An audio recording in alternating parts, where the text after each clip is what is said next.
रडणाऱ्या माणसाचं राजकारण कधीच उभं राहत नाही. राजकारणामध्ये जी माणसं सातत्याने दुसऱ्याच्या नावावर खडे फोडत राहतात, यांनी माझं नुकसान केलं, त्यांनी माझं नुकसान केलं, यांनी मला डावललं, त्यांनी मला डावललं, अशा प्रकारची सारखी तक्रार करतात, असा नेता, असा व्यक्ती राजकारणाच्या मैदानामध्ये कधीही यशस्वी होत नाही. राजकारणात यशस्वी व्हायचं असेल तर रडणं बंद केलं पाहिजे आणि लढणं सुरू केलं पाहिजे. जो लढतो तोच यशस्वी होतो. त्यावर आज आपण बोलणार आहोत. नमस्कार, मी राजू पाटील आणि आपण पाहत आहे द रिंगण लाईव्ह. मित्रांनो, आज दसऱ्याचा दिवस आहे. महाराष्ट्रामध्ये अनेक ठिकाणी अनेक राजकीय मेळावे होत आहेत. पंकजाताईंचा बीडला मेळावा होतोय, पुण्यात पवार साहेबांचा मेळावा होतोय, मुंबईमध्ये एकनाथ शिंदे साहेबांचा मेळावा होतोय, उद्धव ठाकरे साहेबांचा मेळावा होतोय. अनेक ठिकाणी अनेक मेळावे होत आहेत आणि प्रत्येक जण आपली राजकीय ताकद आजमावण्याचा प्रयत्न करतायत, आपलं म्हणणं लोकांच्या पुढे ठेवण्याचा प्रयत्न करतायत. आणि या सगळ्या मेळाव्यामध्ये राज्याचे प्रश्न, राज्याच्या समोर असलेल्या समस्या या बाजूला जाऊन व्यक्ती आणि व्यक्तीवरचे घात, हार, प्रहार या सगळ्या ज्या गोष्टी आहेत त्या समोर येत आहेत. मला याने फसवलं, मला त्याने फसवलं, याने मला दगा दिला, त्याने मला दगा दिला. या सगळ्या गोष्टीचा महाराष्ट्राला खूप कंटाळा आलेला आहे. मित्रांनो, महाराष्ट्राच्या हिताची या एकही मेळाव्यातून महाराष्ट्राच्या हिताचं काही घडत नाही, ही वस्तुस्थिती आहे. अनेक मेळाव्यावर मी सातत्याने प्रत्येकाच्या मेळाव्यावर बोलणार आहे, पण आज बोलणार आहे पंकजाताईंच्या विषयी. पंकजाताईंनी दरवर्षीप्रमाणे आपला मेळावा, दसरा मेळावा, जो त्यांचा पारंपरिक दसरा मेळावा आहे, हा मेळावा घेतला. आणि या मेळाव्यामध्ये पंकजाताई यावेळेला काही वेगळं लोकांना सांगतील, लोकांच्या समोर काही वेगळा विषय ठेवतील, त्यांच्यावर प्रेम करणाऱ्या महाराष्ट्रातल्या हजारो जनतेसाठी काही नवा संदेश देतील असं लोकांना वाटलं होतं. प्रेसचंही त्यांच्या विधानाकडे, त्यांच्या बोलण्याकडे लक्ष होतं. महाराष्ट्रातल्या सर्व कॅमेऱ्याच्या नजरा सुद्धा तिकडेच लागल्या होत्या की आज काही वेगळं होऊ शकतं का. परंतु नेहमीप्रमाणे, म्हणजे नेहमी ज्या पद्धतीनं पंकजाताई आपली खदखद, आपलं दुःख, आपल्या वेदना, की मला पक्षाने असं केलं, मला पक्षाने तसं केलं, मी पक्षासाठी हे केलं, मी मध्य प्रदेशमध्ये काम केलं, मी परळीमध्ये काम केलं, मी अनेकांना भेटते, मी अनेकांना सतत मी अनेकांच्या संपर्कात असते, मी शिवशक्ती यात्रा काढली, वगैरे वगैरे वगैरे सातत्याने तेच. आणि पुन्हा मी आता ना पक्षाची बांधील आहे, यावेळेला मी ना आता पक्षाची बांधील आहे, ना मी आता आणखी कोणाची बांधील आहे, मी फक्त माझ्यावर प्रेम करणाऱ्या माझ्या जनतेची आहे. आजपर्यंत मी तुमची ताई होते, आता मी तुमची आई झाले. आणि काय या सगळ्या गोष्टीतून काय यांना सांगायचं आहे, नेमकं काय करू इच्छितात पंकजाताई, याचा खुलासा नेमकं व्हायला तयार नाही. खरं म्हणजे ते सातत्यानं अशा प्रकारच्या काहीतरी लोक जमवून मेळाव्याच्या माध्यमातून किंवा आपल्या भाषणाच्या माध्यमातून, आपल्या मुलाखतीच्या माध्यमातून, आपल्या बाईटच्या माध्यमातून सातत्याने पक्षाला सांगू इच्छितात की मी कोणीतरी आहे आणि तुम्ही माझ्यावर अन्याय करताय आणि मी जर बाजूला झाले तर मग फार मोठं नुकसान होईल, अशा प्रकारचा इशारा देण्याचा प्रयत्न पंकजाताई सातत्याने करतात. पण तुम्ही इशारे देणार किती आहात? 5 वर्षापासून असंख्य वेळा तुमचं हे झालंय. आता लोकांना तुमच्या इशाऱ्याचं कौतुक सुद्धा वाटत नाही. बाकीच्या लोकांना तर सोडा, जे तुमच्यावर प्रेम करतात त्याही लोकांना तुमचं कौतुक वाटत नाही. त्याचं कारण तुमचा आजचा मेळावा आणि आजपर्यंत झालेले मेळावे हे जर तुम्ही उघड्या डोळ्याने पाहिला असाल तर आज तुमच्या मेळाव्याला किती लोक हजर होते हे बाकीच्या लोकांनी सांगण्याची आवश्यकता नाही. तुम्हाला स्वतःलाही ते दिसलं असेल की आज काहीतरी गडबड झाली आहे. आणि ज्या पद्धतीनं गडावर ही सगळी मंडळी प्रचंड संख्येमध्ये जमते, त्या संख्येमध्ये मोठी घट झाली आहे हे पंकजाताईंना आज कळलं असावं असं मला वाटतं. आता कळलं का नाही कळलं हा त्यांचा विषय आहे. परंतु पंकजाताईंनी जोपर्यंत हे रडणं त्या बंद करणार नाहीत, त्या गोपीनाथराव मुंडेंच्या कन्या आहेत, त्या साध्यासुध्या व्यक्तीच्या किंवा साध्यासुध्या राजकारणाच्या त्या कन्या नाही आहेत. गोपीनाथराव मुंडेंचं रक्त रडण्याचं रक्त नाही आहे.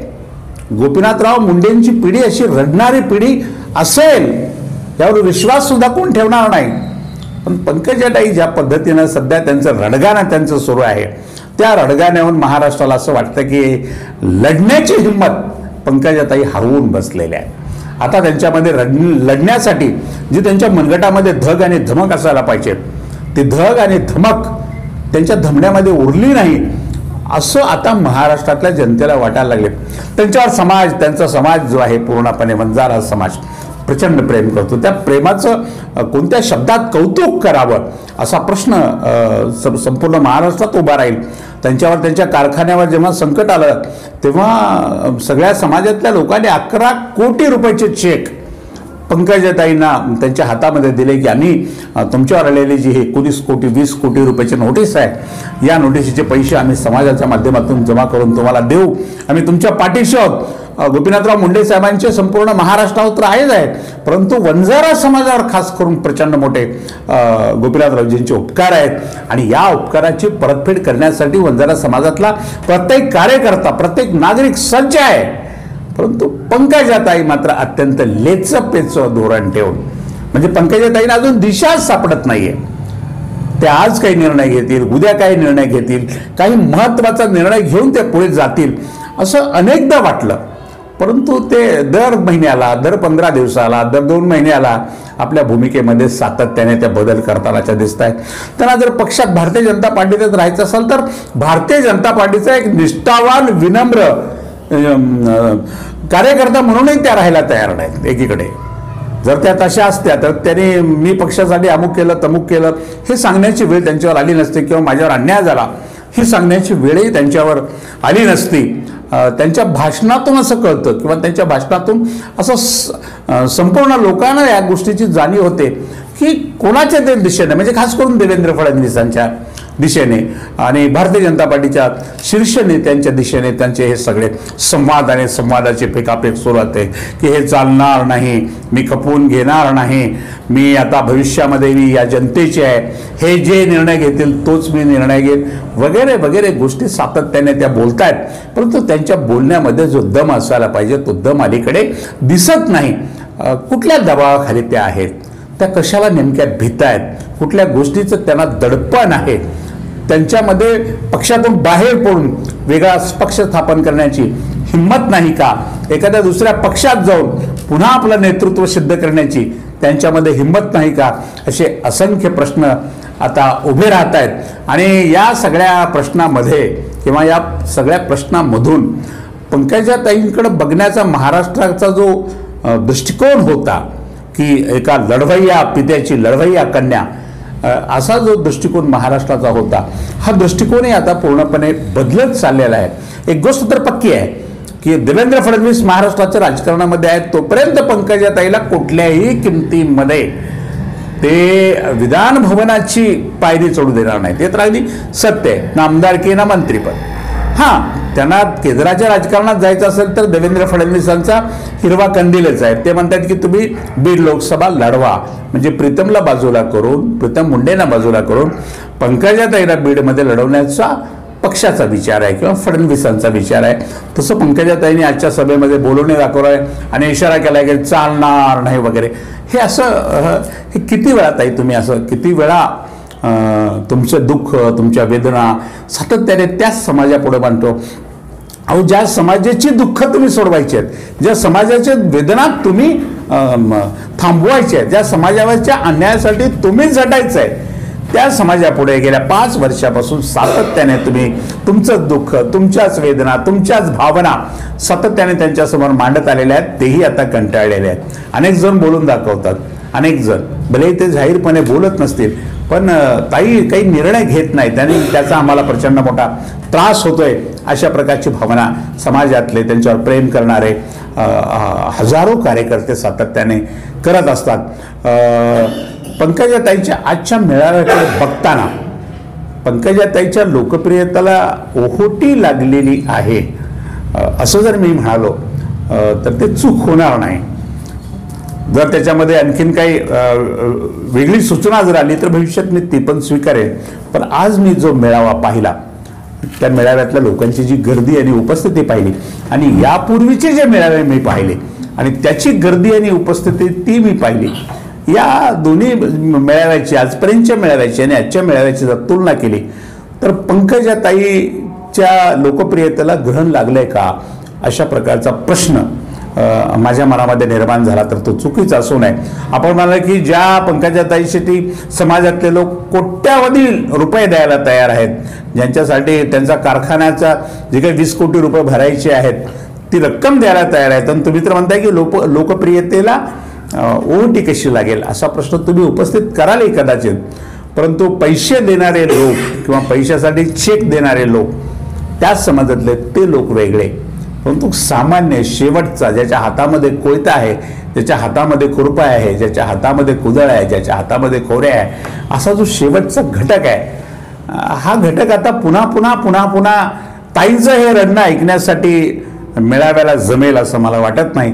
आज त्यांच्या मेळाव्यामध्ये नक्कीच गर्दी कमी होती, ती आता का होती त्याचा अभ्यास ताईने करण्याची गरज आहे. आणि आपल्या ठोस निर्णयाची महाराष्ट्र वाट पाहतोय.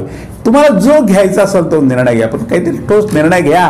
एका 5 वर्षामध्ये किती वेळा तुम्ही तुमच्या वेदना व्यक्त कराव्यात, खदखद व्यक्त करावी, दुःख व्यक्त करावं, यालाही काही मर्यादा असतात आणि त्या सर्व मर्यादा संपून गेलेल्या असतात. तर मग जुनी एक म्हण आहे बघा, लांडगा आला रे आला, अशी परिस्थिती आता होत चाललेली आहे ताईंच्या बाबतीमध्ये. ताईंनी ठोस काही निर्णय येत्या काही दिवसामध्ये घेतला नाही विधानसभेच्या लोकसभेच्या आत, तर ताईचं पक्षाकडून काही पुनर्वसन होण्याची चिन्ह मला स्वतःला दिसत नाहीत. तशी शक्यता नाही, कारण फडणवीस ते होऊ देणार नाहीत, कुठल्याच किमतीमध्ये ते होऊ देणार नाहीत. आणि ताईंच्यामुळं फडणवीसांचं फारसं काही अडेल असं फडणवीसालाही वाटत नाही.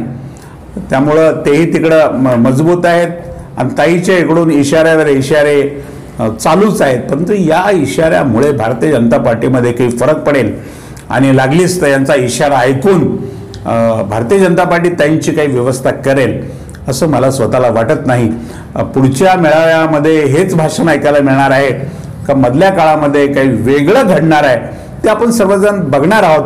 आज इतकंच की गोपीनाथराव मुंडे यांच्या कन्या, एका लढाऊ नेत्याच्या कन्या लढायचं सोडून रडतायत, हे अत्यंत खेदानं आणि दुःखानं आपल्याला सांगावं लागतंय. आज इतकंच. अशाच महत्त्वाच्या गोष्टीवर रोखोक भाष्य ऐकण्यासाठी पाहत रहा रिंगण लाईव्ह, आवाज महाराष्ट्राचा.